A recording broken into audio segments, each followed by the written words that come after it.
Muito bom dia.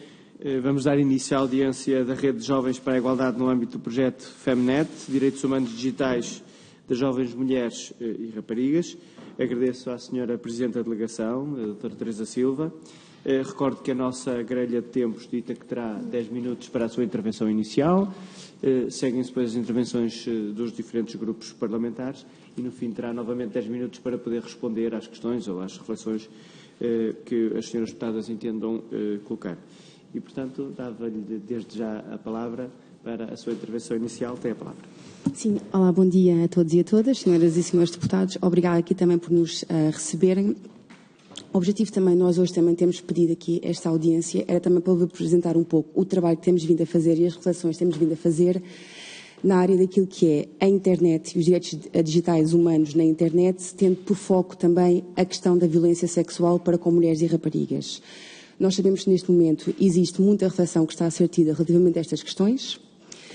Nós também estamos aqui, sobretudo, para ter aqui alguma reflexão sobre o projeto de lei que já foi discutido em especialidade do Partido Socialista, o projeto de lei número 347, e também para vos apresentar algumas das reflexões e trabalho que temos feito, muito em particular, sobre estas matérias e também vos apresentar qual é que foi a nossa proposta jurídica relativamente à questão da partilha, como se conhece, a partilha não consensual de conteúdos íntimos. Começar, antes de mais, por vos dizer que nós vemos com bons olhos o facto de já não se chamar pornografia de vingança ou cada vez se evitar mais esta terminologia pornografia de vingança para este tipo de crime, exatamente porque um dos objetivos que nós temos tido aqui na Rede Jovens, porque trabalhamos muito sobre estas questões da sexualidade, é garantir que nós, a nível de sociedade, conseguimos fazer uma diferença clara entre aquilo que é a sexualidade com consentimento e aquilo que é a pornografia. Obviamente que nós poderíamos aqui ter uma discussão um bocadinho mais profunda sobre o que é a pornografia, se existe ou não consentimento na pornografia, o que é a indústria pornográfica, mas uma vez que nós, em Portugal e na maioria das democracias liberais, aceitamos a pornografia e os conteúdos pornográficos, não é exatamente esta discussão que eu viria aqui ter hoje convosco, mas era sobretudo para chamar a atenção de que nós temos mesmo que evitar fazer sempre esta equalização entre tudo o que é sexualidade, nudez ou sexo com pornografia. Porque das duas uma, ou nós aceitamos que a pornografia tem consentimento e é legalmente permitida, ou não aceitamos. Uma coisa não pode ser um A e um Z ao mesmo tempo. Portanto, nós sabemos que no quadro jurídico português existe um crime que se chama pornografia de menores, obviamente que é assim que ele é conhecido. Nós também temos algumas questões com esta denominação pornografia de menores, por acharmos que, quando nós falamos de pornografia, nós estamos sobretudo a falar de uma indústria de entretenimento adulto, sobretudo uma indústria de entretenimento masculino. Ou seja, nós não podemos frisar esta ideia de que qualquer ato de nudez ou qualquer imagem ou som de nudez que é exposta de forma não consentida na internet que está ligada à pornografia, porque então nós estamos aqui a pôr em causa se a pornografia tem ou não consentimento, se é ou não dada liberdade. Portanto, a pornografia deve ser vista no nosso enquadramento jurídico apenas como uma forma de entretenimento adulto e não como um crime em si mesmo, porque os crimes que são conhecidos como pornografia são, na verdade, crimes contra a liberdade e a autodeterminação sexual e são crimes que prevêem violência sexual. E é por isso que nós aqui também gostaríamos de felicitar, ou seja, que neste momento estará a ser discutido no Parlamento uma forma de criminalização, ou pelo menos de lidarmos de forma um bocadinho mais robusta com a questão da partilha não consensual de conteúdos íntimos. No entanto, continuamos a achar que existe o que nós vemos como um certo tradicionalismo nesta perspectiva de entender a violência sexual como algo que é do foro íntimo, que é da questão da devassa da privacidade ou da intimidade, quando para nós ela é claramente e ela devia ser incluída nos crimes contra a liberdade e a autodeterminação sexual. E esta tem sido também a nossa proposta. Nós tivemos a oportunidade de reunir com três partidos que tinham projetos de lei sobre esta matéria, aqui há uns tempos atrás, neste caso tinha sido o Partido Socialista, o Bloco de Esquerda e o PAN, em que pudemos apresentar as nossas propostas. Obviamente que há projetos de lei que estão mais de acordo com as nossas propostas do que outros. Sabemos também, por exemplo, que o projeto de lei do PS teve várias emendas, aquele que foi discutido há 2 dias atrás. No entanto, continuamos a achar que era importante que se reconheça no nosso quadro jurídico que este tipo de crimes antes de mais, deveria ser um crime público, nós também temos alguma dificuldade em perceber porque é que se continua a insistir que tudo o que esteja ligado à violência sexual, tal como é o crime de violação, seja sempre necessária a queixa da vítima. Sobretudo quando nós estamos aqui a falar da internet e das plataformas digitais, quando nós temos imagens, conteúdo que é sexualmente explícito, que está a ser passado na internet e nas plataformas, ele já está público, ou seja, qualquer pessoa tem acesso a ele. Portanto, nós temos alguma dificuldade em perceber qual é a necessidade de que este crime seja semipúblico, quando, na verdade, a imagem daquela pessoa, que é geralmente a imagem de uma mulher, já está a correr as redes sociais e as plataformas. E nós também sabemos que é um bocadinho utópico acharmos que nós podemos fazer queixa a uma plataforma digital ou uma rede social e que elas vão mandar abaixo completamente o conteúdo. Nós sabemos que isso não se passa assim. Portanto, nós não entendemos aqui qual é a reticência e até um bocadinho este tradicionalismo de achar que compete à vítima fazer a queixa e não à sociedade garantir que as vítimas de violência sexual são protegidas e que existe aqui uma intervenção do Estado na salvaguarda da sua liberdade e identidade sexual. Pronto, era sobre isto que nós também queríamos aqui trazer esta discussão. Apresentar-vos também, temos feito 2 projetos, sobretudo na Rede Jovens, que são muito ligados a estas matérias, que é o projeto Faz de Elite, que já temos um estudo publicado sobre as matérias da violência sexual com base em imagens. Fizemos mesmo um inquérito a 500 raparigas online sobre as experiências que têm tido no âmbito da violência sexual.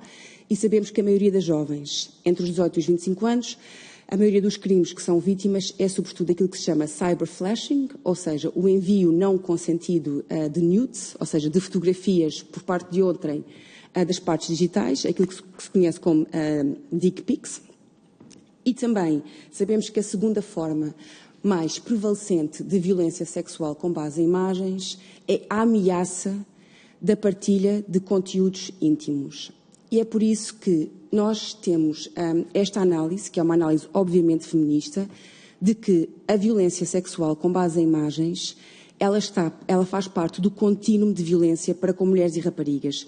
Nós não podemos achar que a internet é um espaço neutro. Até quando nós lemos a Carta Portuguesa para os Direitos Humanos na Era Digital, o artigo 10 fala precisamente do direito à neutralidade da internet. A internet não é neutra. E isto também vai um bocadinho em contra a todas as reflexões que têm vindo a ser feitas a nível internacional, seja, por exemplo, os relatórios da UN Women, seja a primeira recomendação geral do Grevio sobre a dimensão online da violência sexual para com mulheres e raparigas, seja também a recomendação geral de 2019 do Conselho de Ministros do Conselho da Europa sobre o sexismo. A verdade é que nós já temos, a nível internacional, a discussão de que, efetivamente, a internet não é um espaço neutro para mulheres e raparigas. A internet, efetivamente, é um alargamento, é, digamos, uma transposição para um novo espaço, que é o espaço digital, de todas as formas de conflitos e de opressão e discriminação que as mulheres servem naquilo que nós chamamos o espaço físico.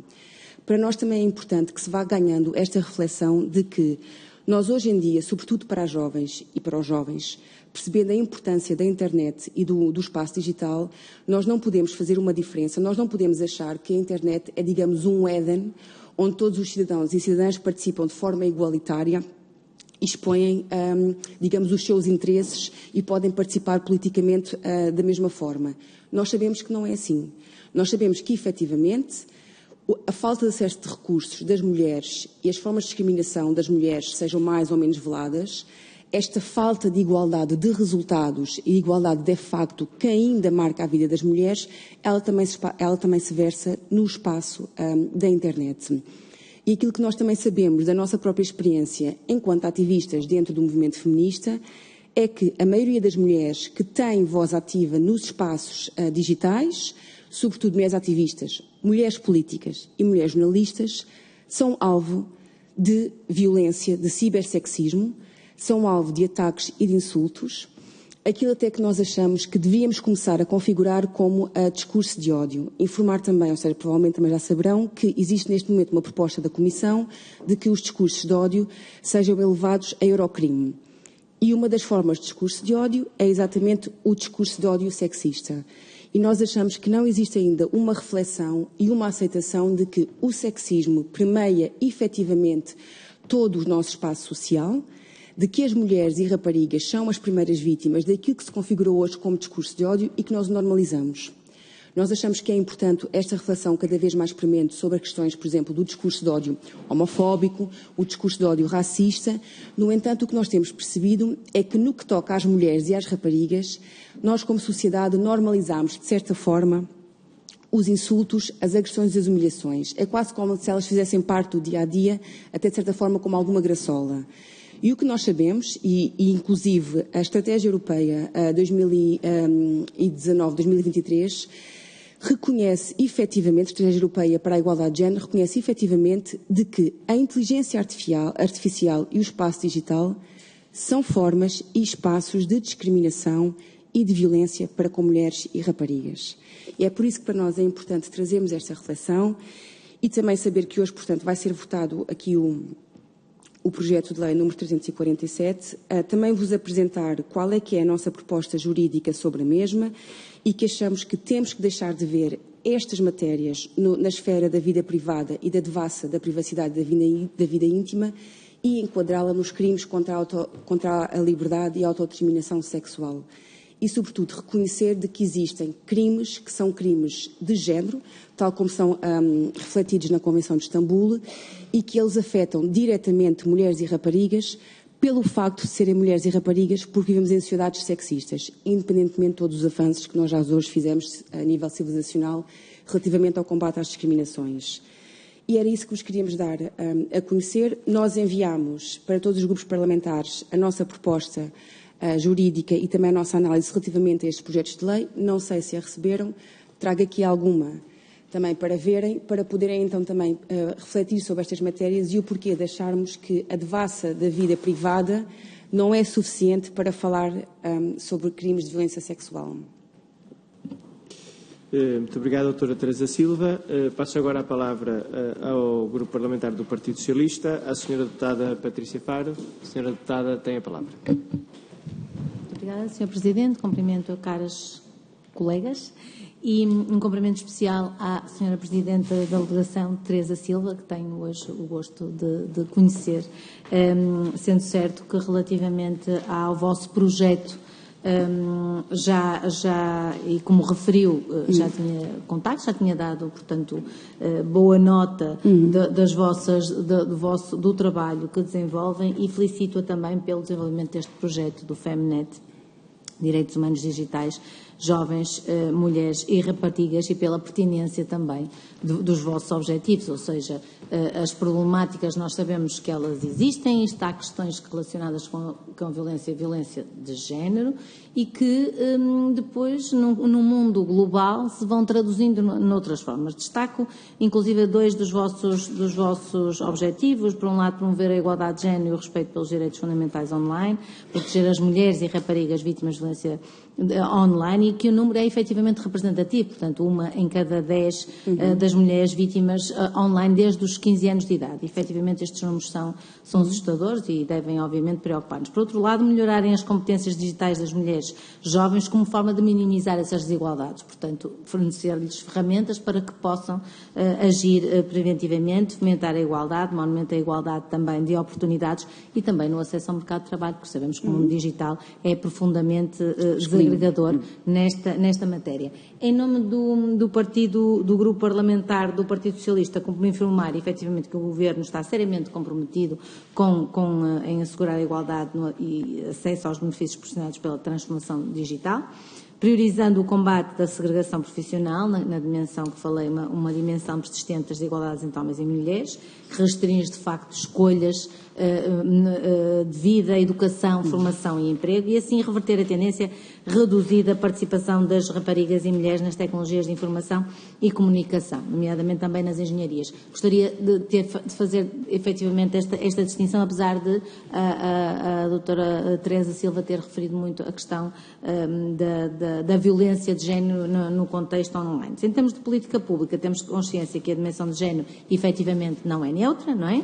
E que é de extrema importância para minimizar as desigualdades. Existe efetivamente esse compromisso e a consciência de que as desigualdades digitais e por via disso têm que ser desenvolvidas estratégias que as contrariem, como criar ecossistemas de inovação transformadores de género, garantir que a tecnologia, a inovação e os serviços digitais respondem às necessidades das mulheres e raparigas, incluindo as que se encontram em situação de vulnerabilidade e de exclusão social, e essas precisamente porque se encontram mais expostas, proteger os direitos humanos na era digital, assegurar a transversalização da igualdade de género, o mainstream de género em todas as áreas da ação política, com particular enfoque nas áreas críticas como a habitação, respostas sociais, saúde, transição digital, qualificações. Ou seja, sabemos que há muito a fazer, há um mundo também novo, não é? E que temos que explorar e que perceber e que estudar para poder intervir. Mas, de facto, não podemos esquecer que há menos de 50 anos, não é? Em Portugal, alguma das profissões estavam vedadas às mulheres, nem o talento nem os estereótipos eram sequer temas, portanto, eles não eram visíveis. E, portanto, nós queremos continuar esse caminho evoluindo e informar. Obviamente, já deu nota disso, que ainda hoje aqui na Assembleia da República e na senda deste trabalho que tem vindo a ser desenvolvido, será apresentado este projeto de lei do Partido Socialista que reforça, de facto, a proteção das vítimas de crimes de disseminação não consensual de conteúdos íntimos. Obviamente que com o tempo vamos acolhendo vários contributos e, para finalizar, dizer que tomamos boa nota destas recomendações, aliás, já estiveram aqui, já fazendo este diálogo entre a Assembleia da República e a sociedade civil e, portanto, obrigada por apresentarem o vosso trabalho com todos os avanços, com todos os sucessos, mas certamente com muitos constrangimentos que queremos continuar a acompanhar. Obrigada, doutora Teresa. Muito obrigado, Sra. Deputada Patrícia Faro. Tem agora a palavra pelo Grupo Social Democrata a Sra. Deputada Cristiana Ferreira. Sra. Deputada, tem a palavra. Muito obrigada, Sr. Presidente. Bom dia a todos. Eu começo naturalmente por cumprimentar de uma forma muito particular a Teresa Silva, agradecer-lhe, em primeiro lugar, a apresentação do vosso projeto, das vossas ideias, que é um tema, naturalmente, que também para o Grupo Parlamentar do PSD é um tema muito importante e, portanto, adiante já referirei também aqui alguma evolução que tem havido sobre esta matéria. De facto, para o PSD, e cada vez mais começo por sublinhar a importância do vosso contributo, de todos os movimentos associativos, cívicos, porque eles são uma parte muito importante daquilo que depois pode vir também a ser o trabalho político e que podemos fazer sobre estas matérias, nomeadamente na área dos direitos humanos e das mulheres e jovens. Estamos, de facto, perante uma realidade, eu adiante até gostaria de a questionar do ponto de vista temporal relativamente nova, pese embora já tenha naturalmente aqui alguma, mas que assume cada vez mais uma dimensão em algumas matérias absolutamente até assustadora e dantesca, e portanto eu acho que nós todos temos que fazer essa reflexão, embora naturalmente permita-me que também repare o seguinte: nós estamos aqui a fazer uma reflexão, houve aqui algumas situações que a Teresa já em jeito de conclusão podemos também ainda refletir um pouco mais sobre elas, porque é um processo absolutamente dinâmico sobre estas matérias, e também a consciência que eu acho que do ponto de vista legislativo também não é a solução para tudo, embora ela seja um princípio que muitas vezes nós temos que ter isso presente, mas também temos que ter a noção de que a legislação não podemos pensar eventualmente nas escolas começar a fazer também aqui um trabalho diferenciado, nomeadamente nesta área. Sobre esta matéria, dizer que do ponto de vista daqueles que são os vossos objetivos e do projeto, que nos identificamos, como é evidente, relativamente aos mesmos, que nos parece muito importante esta dimensão de, essencialmente, capacitar as mulheres, os jovens e os grupos liderados por mulheres para combater a violência. Eu acho que é esta mesma educação, e quanto mais cedo nós tivermos todos esta consciência, tanto melhor. E, por um lado, naturalmente, também saber que é importante também melhorar as competências digitais, porque se estamos a falar desta matéria em particular, essa dimensão também nos parece importante. E, portanto, se nós temos hoje um universo, nomeadamente das mulheres, e eu também queria alertar para esse facto, provavelmente mais urbano, nós temos que pensar no território como um todo, nas diferenças que também encontramos aqui relativamente a esta matéria, e eu acho que nós temos que ter também sempre isso em mente. E, portanto, Naturalmente que todas as iniciativas que sejam precisamente no sentido de promover a participação cívica e democrática das mulheres, consciencializando dos seus próprios direitos, que eu acho que é, acima de tudo, o primeiro das iniciativas que são importantes. Por último, queria também referir que, relativamente a esta feliz coincidência de ir hoje mesmo à votação uma proposta que é, de facto, um projeto-lei de iniciativa do PS, mas que teve também um texto de substituição conjunto com o PSD e onde o PSD também teve a oportunidade de prestar naturalmente o seu contributo, precisamente porque entende que havia aqui, e esta matéria é importante porque reforça a proteção das vítimas de crimes de disseminação e não consensual de conteúdos íntimos. Foi uma matéria que foi discutida e que nós também aproveitamos hoje esta feliz coincidência da sua presença aqui, que vai hoje mesmo à votação. E, portanto, eu gostaria apenas, só mesmo para concluir, Sr. Presidente, de também perceber, do ponto de vista para lá daquelas que possam ser as iniciativas legislativas, o que é que a Teresa defende relativamente, o que é que tem em mente de outro tipo de medidas que possam ser implementadas. Muito obrigada e bom trabalho. Muito obrigado, Sra. Deputada Cristiana Ferreira. Tem agora a palavra pelo Chega a Sra. Deputada Rita Matias. Sra. Deputada, tem a palavra. Muito obrigada, Sr. Presidente, Senhoras Deputadas. Cumprimento a doutora Teresa Silva e agradeço as preocupações que nos traz, que são de facto preocupações que também temos trazido para cima da mesa. Acho que, eventualmente, mesmo não sabendo, apesar de não estarmos debaixo da mesma abordagem feminista e de não utilizarmos os mesmos conceitos de género, porque pessoalmente e politicamente consideramos que o conceito de género tem desprotegido as mulheres e tem trazido situações de potencial violência para as mulheres. Pensemos, por exemplo, no caso de casas de banho mistas, onde todos os países que já aplicaram mostram que as meninas e mulheres estão a ser vítimas de assédio e violação debaixo deste chapéu, então, de género, ou então, por exemplo, no desporto, ou na arte, ou na cultura, onde mulheres estão a perder, aliás, lugar de fala sob este conceito de género e, portanto, clarificando apenas esta diferença que podemos ter ideológica ou até do movimento que temos por trás, dizer que de facto esta é uma preocupação que temos e que reconhecemos que a violência online é sobretudo e de forma diferente perante as mulheres do que perante os homens, e isto preocupa-nos, e dizer também que tem crescido cada vez mais uma violência também contra mulheres que não queiram estar sobre então este condicionamento ideológico do movimento feminista, e também estas mulheres são vítimas de assédio e de violência online, com tudo aquilo que descreveu, e é importante falarmos disto também. Depois dizer que o Chega também apresentou um projeto que será hoje votado. Reconhecemos que aquilo que vai ser votado e eventualmente até aprovado pelo Partido Socialista é um pequeno passo. No entanto, achamos que é preciso fazer mais. A nossa proposta, que vai continuar a votação e que queremos voltar a apresentá-la novamente, eventualmente até com melhorias que possam trazer, pretende autonomizar o artigo 192 para que então não esteja tudo no chapéu da devassa da vida privada e que passe a haver então mesmo uma tipificação do crime de devassa da vida privada por meio da partilha não consentida de imagens de cariz sexual.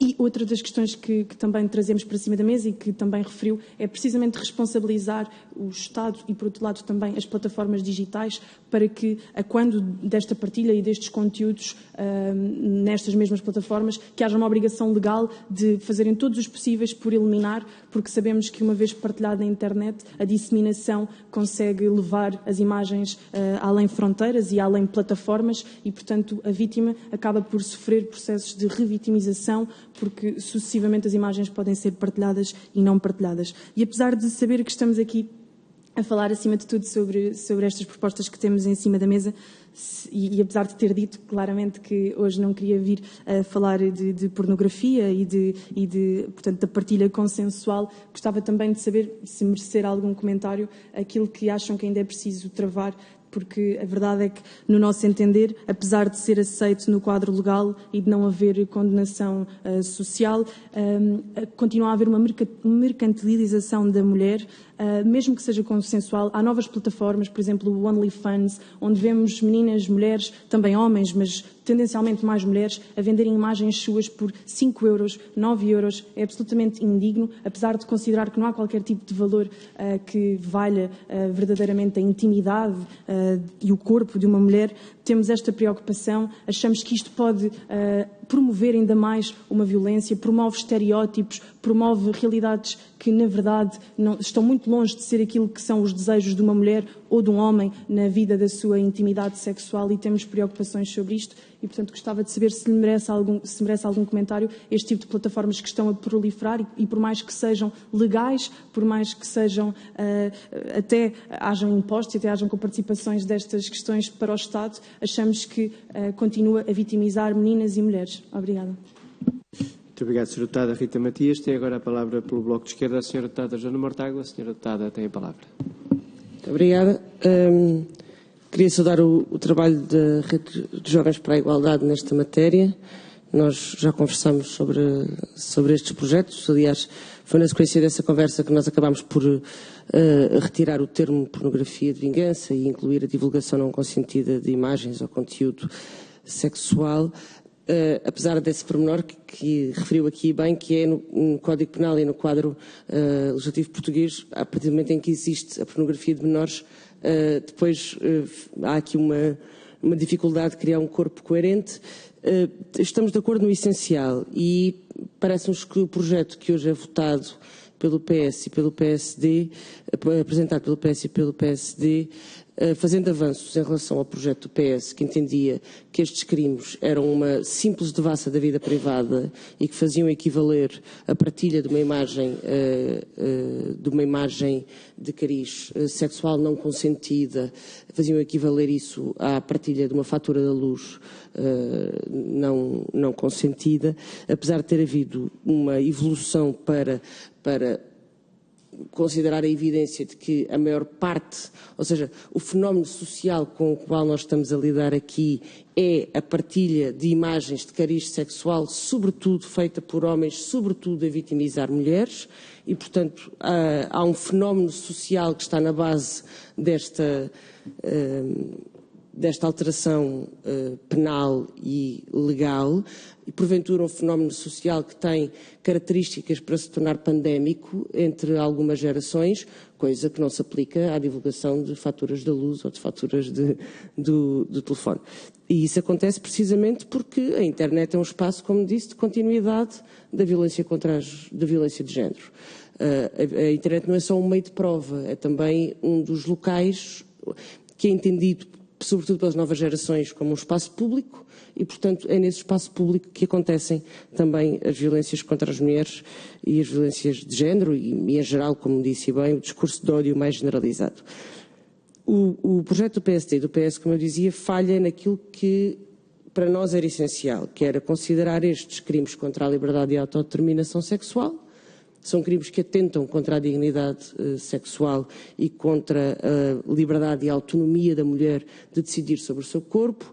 O entendimento do PS é um entendimento conservador, entende que a autodeterminação e a liberdade sexual não está em causa se o corpo não foi, de alguma forma, sujeito a comportamentos não consentidos e, portanto, à partida, simplificando, se o comportamento foi, na sua base, consentido, a divulgação da imagem desse ato já não é uma violência sexual, já não é uma violência contra a autodeterminação e contra a liberdade sexuais. Nós achamos que é uma forma tradicionalista, quase tão tradicionalista como aquela que dizia que só havia violação quando houvesse penetração. Portanto, uma forma muito tradicionalista de olhar para a sexualidade e para a liberdade sexual da mulher. E, portanto, enquadrar como crimes sexuais e não como devassa da vida privada, número 1. Número 2, enquadrar como crime público. Nós entendemos que, na sua maioria, não todos, e com proteções especiais à vítima, os crimes sexuais devem ser crimes públicos, são crimes pelos quais a sociedade tem que se responsabilizar, são crimes que também, na sua maioria, decorrem de papéis de género e de papéis particularmente subalternizados das mulheres em relação à sexualidade e, portanto, eles têm razões, têm explicações e devem ser tratados como forma estrutural de desigualdade. Dizer, por último, que em relação ao cyberflashing, foi uma das matérias que nós incluímos na tipificação do crime de assédio sexual do projeto de lei que entregámos ontem, precisamente porque a lei sobre assédio sexual, que hoje se chama importunação, não tinha essa matéria integrada. Muito obrigado, Sra. Deputada Joana Mortágua. Para uma segunda intervenção, tem então a palavra a doutora Teresa Silva, em representação deste projeto e desta rede. Senhoras deputadas, obrigada a todas pelas vossas intervenções. Em jeito de conclusão, ou seja, para nós é importante partilhar a ideia de que, efetivamente, como pinta a senhora deputada do Bloco de Esquerda, a internet é um espaço público e nós temos que encará-la como tal e perceber de que forma é que este espaço público ele comporta em si mesmo os mesmos conflitos e os mesmos antagonismos que existem naquilo que nós chamamos como o espaço real. Sendo que nós também temos sempre que frisar que nós hoje já não podemos fazer uma separação entre o espaço offline, continuar chamado real, e o espaço digital, porque efetivamente o espaço digital hoje faz parte daquilo que é o espaço público e daquilo que são as nossas vivências enquanto sociedade e também na construção da nossa subjetividade enquanto seres humanos, sobretudo nas camadas mais jovens. Relativamente também ainda a esta questão, se é a divulgação da vida privada ou se é a liberdade sexual, nós também defendemos que a imagem sexualizada que é partilhada de forma não consensual não poderá nunca ser equalizada a uma fatura ou um e-mail, porque efetivamente aquilo que é posto em causa é a integridade sexual e a liberdade da vítima. E esta vítima é, geralmente e quase sempre, uma vítima mulher. E também é importante dizer que tudo aquilo que é sexual ou que é crime sexual, ou seja, que tem por base a sexualidade e o sexo, nem sempre tem que comportar em si mesmo um ato sexual, ou seja, não tem que haver efetivamente uma violência física para que para que algo possa ser considerado sexual. Na medida em que, quando as imagens não consentidas são partilhadas na internet, o que nós temos efetivamente é que a liberdade daquelas mulheres é posta em causa, porque efetivamente há aqui, digamos, um ataque não só à sua dignidade, mas também afeta o seu corpo, a sua autoimagem e a sua identidade sexual. E pensamos numa questão muito importante que é, nós sabemos que em alguns sites, sobretudo em sites muitas vezes pornográficos, nós já temos a partilha de atos de violação, ou seja, existe efetivamente uma mulher que foi violentada, foi violada na rua, ou mesmo do parceiro, aquilo foi gravado e há um upload para este tipo de sites. Efetivamente, aquela mulher foi vítima de violência sexual, mas mais ainda, a gravação desse ato de violação, ela depois é exposta publicamente na internet. Ou seja, nós aqui temos efetivamente um duplo ataque e uma dupla violência que é feita às mulheres. Portanto, percebemos que efetivamente partilharmos imagens com caráter sexualizado tem um impacto direto sobre a forma como as mulheres podem viver a sua sexualidade. Obviamente que aqui poderíamos dizer, isto também acontece aos homens, sem dúvida, não é isso que pomos em causa. Mas nós também sabemos que socialmente, por motivos, digamos, históricos, civilizacionais, seja o que for, a sexualidade, da forma como ela é construída para as mulheres e homens, não é a mesma. Nós sabemos perfeitamente que a sexualidade é utilizada e o sexo são historicamente utilizados contra as mulheres como uma forma de castigo ou de recriminação ou de discriminação das mulheres. Portanto, nós temos que perceber que tudo o que é crime sexual tem uma especial incidência sobre mulheres e também nós sabemos sobre crianças. Relativamente às matérias de que não é o ato legislativo que pode dar conta de tudo o que é, digamos, estes conflitos sociais, nós concordamos perfeitamente. Ou seja, quem rege as sociedades não são os tribunais. Nós também não defendemos que toda a vida social e, sobretudo, que a política deva ser completamente juridificada. Agora, o que nós reconhecemos é que, efetivamente, a legislação, ou seja, enquadrada também numa construção de um Estado de Direito e numa reflexão conjunta sobre aquilo que são as normas e as regras que regem as sociedades, que obviamente vão alterando ao longo dos tempos, mas o direito, ele é em si mesmo uma resposta a todo o tipo de conflitos sociais e de manifestações dos diferentes interesses dos diferentes grupos. Nós sabemos que o direito também não é neutro, ele reflete um aqui e um agora. nós achamos que é importante que, sobretudo, o direito penal, ele tem esta componente pedagógica. E nós o reconhecemos. Nós sabemos que existem imensas leis que, mesmo que não sejam completamente implementadas, elas passam à sociedade uma visão de que aquilo é errado de um ponto de vista ético na sociedade onde vivemos. Por isso é que para nós é importante que haja esta consciência legislativa como forma de ajudar à resolução de algumas formas de discriminação ou mesmo de violência. Mas concordamos também que ela não pode ser a única. E é por isso que, no âmbito do FAS de Elite, sempre que o projeto FemNet é uma continuação do projeto FAS de Elite, nós tivemos vários encontros com 27 organizações da sociedade civil que trabalham estas matérias, seja do tráfico, seja matérias da juventude, direitos das mulheres, a igualdade de género. E nós fizemos também um policy paper, fizemos em conjunto, ou seja, cerca de 50 pessoas, recomendações relativamente a estas recomendações são divididas naquilo que são os 5 pilares da Convenção de Istambul e temos recomendações para as questões da prevenção, da proteção, do processamento judicial e das políticas integradas. Portanto, eu também depois tenho aqui o material que vos poderei dar a ver para poderem consultar, porque efetivamente, ou seja, isto tem que ser uma abordagem holística. Não é só a lei que resolve estas questões. Depois, também, dando aqui resposta à questão de sexo e género, nós percebemos perfeitamente que há uma diferença entre sexo e género.